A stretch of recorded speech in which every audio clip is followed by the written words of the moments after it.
नमस्तस्मै भगवते कैलासाचलवासिने नमो ब्रह्मेन्द्ररूपाय मृत्युनाशं करोतु मे त्र्यम्बकाय नमस्तुभ्यं पञ्चस्याय नमो नमः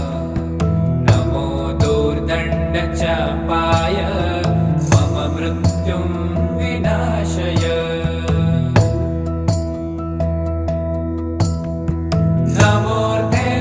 नमोऽर्धेन्दुस्वरूपाय